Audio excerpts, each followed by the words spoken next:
आओ महाराज जी दंडवत।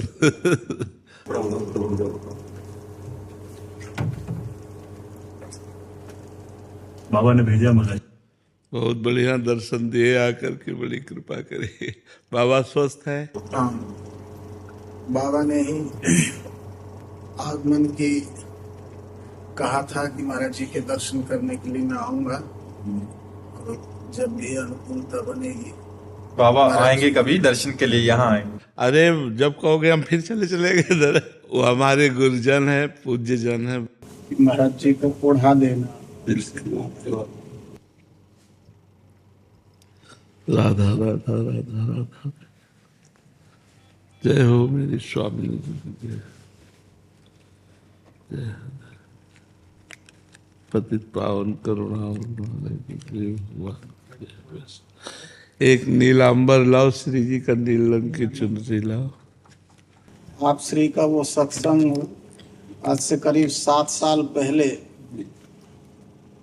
आप श्री दर्शन के लिए गए थे, राधा रानी के दर्शन के लिए। जी। तो दास को 5 मिनट के लिए आपसे कोई वार्तालाप का समय मिला था, और आप श्री से जिज्ञासा की थी कि गुरु भक्ति का वर्धन कैसे हो।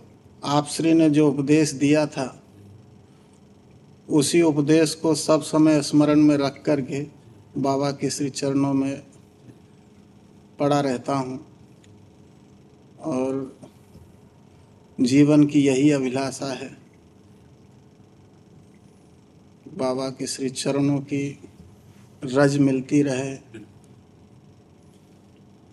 देखो, अगर हमारी श्रद्धा और विश्वास गुरु चरणों में दृढ़ बना रहा तो प्रिया प्रीतम दूर नहीं है, क्योंकि प्रिया प्रीतम ही हमें लेने के लिए इस गुरु रूप में आए हैं। बिल्कुल सत्य मान लीजिए, प्रिया प्रीतम ही गुरुदेव के रूप में साक्षात विराजमान है। देखो, जब हम भावना मूर्ति में कर सकते हैं कि साक्षात प्रिया प्रीतम में हम भोग लगाते हैं, आरती करते हैं, सेवा करते हैं, तो हमें भगवत प्राप्ति होती है। फिर गुरु साक्षात प्रिया प्रीतम क्यों नहीं हो सकते? तो हम प्रिया प्रीतम की सेवा में, गुरु परिचर्या में, मतलब प्रिया प्रीतम की परिचर्या में है। बस महापुरुषों के पास रह करके सबसे सूक्ष्म दृष्टि सावधानी की रखनी कि उनकी किसी क्रिया और उनके आदेश पर दोष दृष्टि न होने पावे। अगर उनकी किसी क्रिया और आदेश पर दोष दृष्टि हो गई कि जैसे अपने लोग कह रहे हैं, अरे महाराज जी आप नहीं समझते हो, आप समझो ऐसे से ऐसा नहीं। वो कह रहे हैं इसमें आग लगा दो, तो लगा दो उसमें आग, बाद में बात करो, पहले आग लगाओ उसमें। अगर ऐसी आज्ञा हमारी बल जाए तो बहुत बड़ी बात बन जाए। हम अपने गुरुजनों को साक्षात परब्रह्म मानकर उनकी आज्ञा पर समर्पित।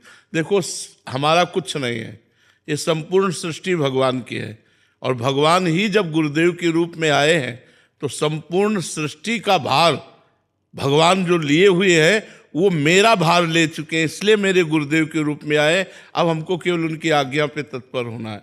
बड़ा कठिन है, निर्दोष दृष्टि रखकर आज्ञा पर बने रहे, बस इतने में ही भगवत प्राप्ति है। आप समझो, भगवत प्राप्ति कोई कठिन चीज नहीं है, जिसे लगता है कठिन चीज है, कोई कठिन चीज नहीं है। कठिन बात है आज्ञा का पालन करना, हाँ, और निर्दोष दृष्टि रख पाना, क्योंकि मानुषिक लीला है ना, मानुषिक लीला है।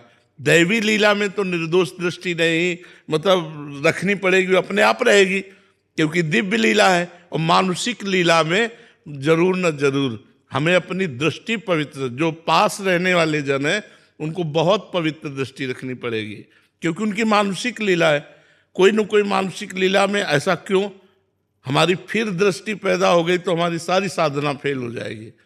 गुरु भक्ति की साधना से भगवान अधीन हो जाते हैं, और आराधना में भगवान मिलते हैं, लेकिन गुरु आराधना में भगवान अधीन हो जाते हैं, प्रिया प्रीतम अधीन हो जाती हैं। ये बहुत बड़े भाग्यशाली को किसी को गुरु की आराधना मिलती है। और तो आप जन तो बहुत कृपा पात्र हैं कि बाबा के श्रीअंग सेवा में है। हाँ, बस और कोई साधना की जरूरत नहीं। गुरु प्रसन्न साहब अनुकूला, मिट्टी सकल कल्पित भयसूला। गुरु प्रसन्न हो गए तो साहब अनुकूल ही रहेंगे। यूट्यूब पर महाराज जी यही बात थी उस समय भी, 7 साल पहले भी आपने, कि जिनकी सेवा के लिए आप तत्पर हो, बाद में करते करते समझ आएगा कि जिनकी प्राप्ति के लिए इनसे जुड़े थे उन्हीं के साथ वही विराज, यही शब्द। हाँ वही विराज। आप श्री के यही शब्द थे। हाँ, जी, महाराज। पूजनवल नागरी जो बाबू कह रहे हैं कि जिनके साथ हम रह रहे हैं जी मनुष्यवत लीला जो हो रही है, जी जब साक्षात्कार होगा तो पता लगेगा कि उन्होंने ही हाथ को थामा। हाँ, बिल्कुल बिल्कुल। ये शब्द जो है जी मैं अनवरत चेष्टा करता हूँ कि आप श्री के ये शब्द जो है इनका गुरुजनों की बाह्य चेष्टा कभी भी उसमें दोष दृष्टि न करे कि ऐसा क्यों, वो किस भाव से, कहाँ, कैसे, और अगर निर्वाह कर ले गया, इसीलिए लिखा महत्संगस्तु दुर्लभो अगम्यो अमोघश्च, यदि निर्वाह कर ले गया तो फिर अमोघश्च, निश्चित जिस माया पर विजय प्राप्त करना अत्यंत दुर्लभ है, वो माया ही बाधा ना बन करके उसकी आराधना बन जाएगी, उसकी साधक बन जाएगी, जो गुरु देव के चरणों का आश्रय लिए हुए। तो खूब सेवा परायण रहिए महाराज जी की, माँ की तरह दुलार कीजिए। गुरु को प्यार दिया जाता है माँ की तरह। जैसे पवार आया तो वात्सल्य के समय स्नान करा रहा तो वात्सल्य में भर करके हमारे गुरुदेव भगवान हमारे इष्ट देव है, ऐसी भावना में मगन रहकर ये हमारे तो ये प्रसाद और ये बड़ी कृपा की। और बीच बीच में ऐसे ही मैं कष्ट दिया करूँगा। और आप श्री से जो ऊर्जा मिलती है, एक गुरु भक्ति का संदेश गुरु भक्ति ही दे सकते हैं। नहीं नहीं, बहुत कृपा है आपके ऊपर, बहुत कृपा है। आप बस बाबा की परिचर्या में बने रहो। सबसे बड़ी बात बस है एक भरोसो, एक बल, एक आस विश्वास। हाँ, एक भरोसो, एक बल, एक आस विश्वास। हम जहाँ लगे हमारी पूर्णता उसी में है। हमारे इष्ट की प्रियता और आसक्ति ये बढ़ती चली जाए, बस वही हमें संग करना है, वही हमें देखना है, वही हमें सुनना है, वही हमारा सब कुछ है, जिससे हमारे इष्ट में आसक्ति बढ़ती चली जाए। हमारे गुरु इष्ट है, अलग अलग निष्ठा होती है, नाम निष्ठा, धाम निष्ठा, गुरु निष्ठा, इष्ट निष्ठा। तो अपने लोग गुरु निष्ठा वाले हैं, अपनी गुरु निष्ठा है। नाम नहीं चल रहा कोई बात नहीं है, धाम से दूर है कोई बात नहीं है, प्रिया प्रीतम का चिंतन नहीं चल रहा कोई बात नहीं, लेकिन गुरु के पास है सब ठीक है। गुरु निष्ठा है तो सब निष्ठाएं एक साथ जागृत नहीं होती, एक ही निष्ठा जागृत होती। तो गुरुनिष्ठ। और आज तक इतिहास साक्षी है, जितने गुरुनिष्ठ हुए भगवान उनके अधीन हुए। आज तक ये भक्तमाल आदि चरित्रों में पढ़ के देखिए, गुरु निष्ठावान के अधीन भगवान हो गए, उनकी परिचर्या में भगवान लगे। वो गुरु की परिचर्या में लगे तो भगवान उनकी परिचर्या में लग गए। जय जय जय। बाबा को हमारा साष्टांग दंडवत करना और कहना जब बरसाने आएंगे तो जरूर शीघ्र दर्शन करेंगे चरणों के।